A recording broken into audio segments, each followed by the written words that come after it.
Alors, on va rester avec les correspondants puisque Luc Michel a également pris, en tout cas, le temps de nous parler, Luc, du feuilleton des sanctions anti-russes et des contre-sanctions de Moscou qui semblent sans fin jusqu'ici. Dans un de vos nombreux éditoriaux, vous dites, je vous cite là, que les sanctions ne mettront pas à genoux le cœur de la puissance continentale eurasiatique, et vous ajoutez que les politiciens de Bruxelles font une politique anti-européenne au service du colonialisme yankee en Europe et contre les intérêts fondamentaux de la grande Europe. Merci de nous préciser, hein, Luc Michel, votre point de vue là-dessus. Bachir, nous devions parler il y a 2 semaines précisément des contre-sanctions russes et de la fameuse liste noire. Nous n'avons pas pu le faire en raison de l'actualité chargée, l'assaut frontal de la CNC contre Afrique Média, et puis la semaine précédente, le piège tendu au président du Soudan, Omer Belbéchir, mais ce n'était que partie remise, puisque le sujet, hélas, reste constamment au cœur de l'actualité depuis plusieurs semaines. Nous avons vu, il y a 48 heures, une grande opération de saisie des biens de l'État russe en Belgique, en France, mais aussi à Londres, en ciblant particulièrement nos confrères des médias d'État, RIA Novosti, Russia Today et Rosia Segonia, qui est l'éditeur de Radio Sputnik et des websites Sputnik. Derrière tout ça, il y avait une décision de justice obtenue devant la Cour de La Haye, dont Moscou ne reconnaît pas la compétence et qui a attribué des milliards d'euros de dommages aux actionnaires du groupe Yukos. Yukos, qui c'était le groupe de l'oligarque Khodorkovsky. Ces canailles, et je n'utilise pas d'autres noms, qui avaient essayé de vendre le pétrole russe aux Américains et au groupe Exxon, entraînant une réaction vigoureuse de l'État russe et l'envoi, parce que c'est un criminel en col blanc, un délinquant, l'envoi de Khodorkovsky pour de nombreuses années pour fraude fiscale, blanchiment d'argent et autres délits. Avant ça, il y a eu quelques jours avant la prolongation jusqu'en janvier 2016 des sanctions de l'Union européenne contre la Russie, sanctions, il faut le dire, qui sont dictées, ordonnées par Washington. L'indépendance politique, diplomatique ou militaire de l'Union européenne n'existant pas, l'Union européenne, c'est un géant économique, c'est un nain politique soumis à son maître américain. Et ça nous conduit évidemment au début du dernier round de toute cette affaire, c'est la fameuse liste noire de la Russie contre 89 personnalités de l'Union européenne. Elle vise à répondre, rappelons-le, ce n'est pas une attaque de la Russie, mais une réaction, une contre-attaque. Elle vise à répondre aux sanctions vexatoires éditées par les États-Unis et l'Union européenne contre plus d'une centaine de dirigeants russes, dirigeants des services de sécurité, membres du gouvernement, généraux de l'état-major central. Toutes ces affaires révèlent évidemment, dont la liste noire, la dégradation des relations entre la Russie, les Américains, mais aussi l'Union européenne. C'était le but assigné par les Américains aux sanctions, fâcher durablement Bruxelles avec Moscou. Ces sanctions ont donc été prises contre 89 personnalités. Ce sont des personnalités qui sont les têtes du lobby anti-russophone de l'Union européenne. Elles ont été soigneusement choisies, dit lui-même le ministère des Affaires étrangères russe, et il faut le dire quand même, elles ont provoqué, notamment sur le net et les réseaux sociaux, un grand mouvement jouissif de tous ceux qui aiment la Russie et qui détestent le bloc atlantique. Parmi les 89 personnes... Alors, Luc Michel, justement, on voulait vous poser cette question-là, puisque nos téléspectateurs en demandent. Quelles sont les personnalités indexées par Moscou sur cette liste noire? Personnalités, il y a des vice-ministres britanniques, de nombreux députés, des chefs de groupe parlementaires du Parlement français, du Parlement européen, et également, c'est une personnalité très importante, l'inspecteur général de la Luftwaffe, l'armée aérienne de Madame Merkel, héritée du Troisième Reich, et qui a un rôle très important dans ce qui se passe dans la sale guerre menée par la junte de Kiev au Donbass. Il y a particulièrement des personnalités très médiatiques du lobby anti-russe. On va en citer deux, parce que c'est ça aussi qui a déclenché la joie des amis de la Russie. Il y a le fameux Daniel Cohn-Bendit, germano-français.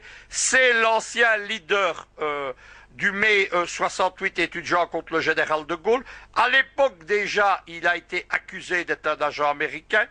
Aujourd'hui, les écologistes, c'est le parti en pointe dans le soutien aux agressions de l'OTAN.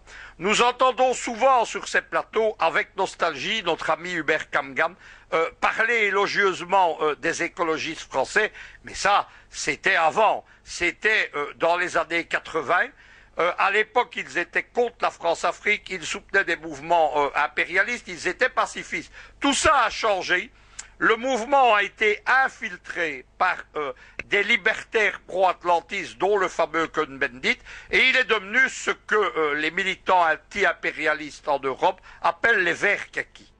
Alors, le second grand infâme, si je peux le dire ainsi, hein, Luc Michel, c'est bien sûr Bernard-Henri Lévy. Seconde personnalité, tout le monde la connaît, c'est le fameux Bernard-Henri Lévy. L'ignoble Bernard-Henri Lévy que les Africains connaissent bien, puisque il a fait fortune, lui et sa famille, dans l'exploitation des forêts africaines. C'est la 7e ou la 8e fortune de France, et tout ça vient de l'exploitation de l'Afrique. Eh bien, Bernard-Henri Lévy a donc été placé pour son rôle dans la russophobie sur cette liste, et ça a été décidément un très mauvais week-end à ce moment-là pour Bernard-Henri Lévy, parce qu'il a été aussi, pour la 8e fois, entarté dans la ville de Namur, qui est la capitale de la Wallonie, une des régions fédérales de la Belgique. Il a été entarté par un groupe d'activistes libertaires mené par une personnalité médiatique belge, c'est Noël Gaudin, qu'on surnomme le Gloupier. Noël Gaudin, pour la petite histoire, c'est un ancien de mon organisation politique en Belgique. Dans les années 65-67, c'était un des gardes du corps du fondateur de notre organisation, Jean Thiriard. Il lui a toujours, jusqu'à sa mort, conservé son estime.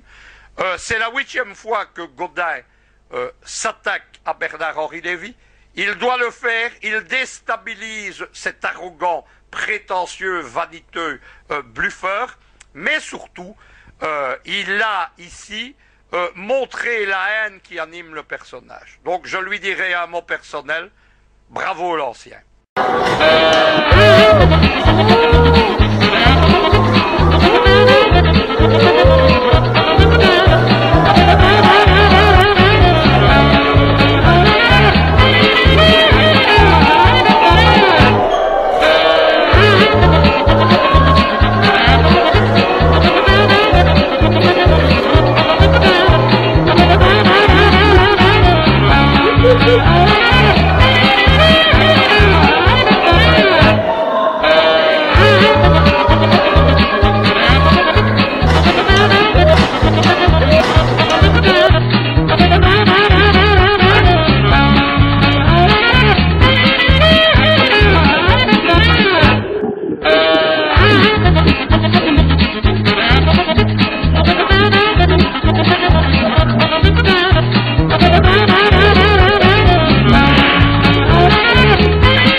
Qui ont suivi tout ça ont été hautement ridicules, puisque toute la haute hiérarchie de l'Union européenne, de la politique française, du Parlement français, du Parlement allemand, sont montés au créneau pour dénoncer des sanctions qualifiées d'illégales, de contraires aux lois internationales, mais on rappellera quelque chose, c'est que c'est une réponse à des sanctions menées contre des personnalités russes. À travers tout ça, Bachir éclate l'hypocrisie des milieux occidentaux et de l'Union européenne, le double langage, les doubles standards. Il faut quand même dire quelque chose. On les a beaucoup entendus hurler contre la Russie, soi-disant où il n'y aurait pas de liberté de la presse, où il y aurait des persécutions politiques. On les a entendus également à propos de la loi russe dénonçant et demandant le contrôle des ONG qualifiées d'agents de l'étranger, là aussi ils oubliaient que les Russes n'avaient fait qu'appliquer une loi américaine des années 60 contre ce qu'ils appelaient le lobby pro-soviétique aux États-Unis. Mais au sein de l'Union européenne, est-ce que tout est bien démocratique? Non, évidemment, parce que depuis les débuts de l'affaire ukrainienne, il y a une répression sournoise et rampante qui est menée contre les milieux pro-russes, contre ce qu'ils appellent le lobby pro-russe. Luc, vous êtes bien placé, et je peux le dire, je pense en tout cas pour en parler, puisque vous êtes aussi une des cibles de cette répression rampante. Moi-même, j'ai été évidemment accusé d'être un des chefs de ce lobby, et un journal flamand, le journal Anti-Noir de Morgen, qui présente des caricatures du couple Obama en singe, ça vous dit qui sont ces gens qui jouent aux gauchistes, eh bien, m'ont appelé l'ami des dictateurs, dictateur Assad, dictateur Poutine, dictateur Obiang-Nema, dictateurs ceux que je soutiens parce qu'ils refusent les diktats occidentaux. La répression, Bachir, je la connais bien et je vais vous en donner 3 exemples. J'organise avec 138 députés, parlementaires, sénateurs, juristes de l'Union européenne, la mission de monitoring du référendum de Crimée en mars 2014. Moment important puisque pour que le référendum ait des formes valables, il doit être appuyé suivant les normes de l'OSCE par une mission internationale. L'OSCE refuse de venir, j'organise, ma petite ONG EIO donne le pillon de la grande OSCE, s'ensuit une campagne de presse contre moi que des journalistes français honnêtes ont appelé le Michel bashing, et les 138 membres de ma liste et moi-même, nous nous voyons frappés d'une interdiction d'entrée en Ukraine. Deuxième exemple, nous sommes au mois de novembre 2014, ce sont les élections présidentielles et législatives dans les républiques autonomes du Donbass qui ont déclaré leur indépendance, à Donetsk et à Lugansk. Nous participons cette fois à une mission internationale de monitoring qui est organisée par la Douma russe.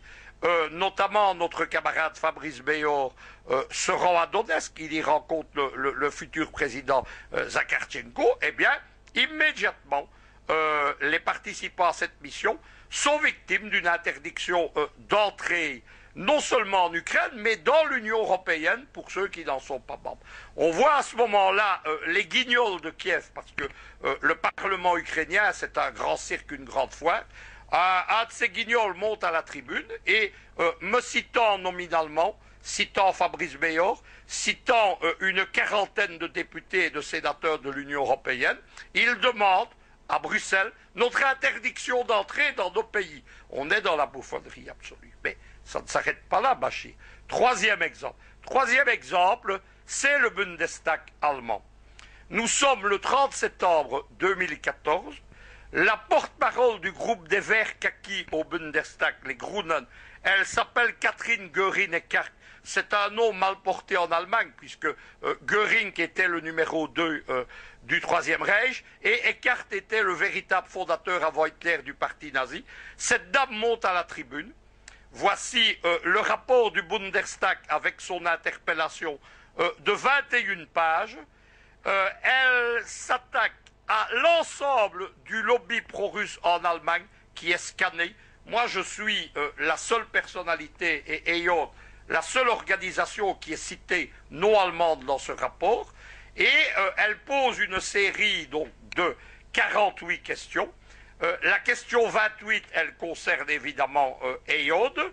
Et que demande-t-elle dans cette affaire? C'est très simple.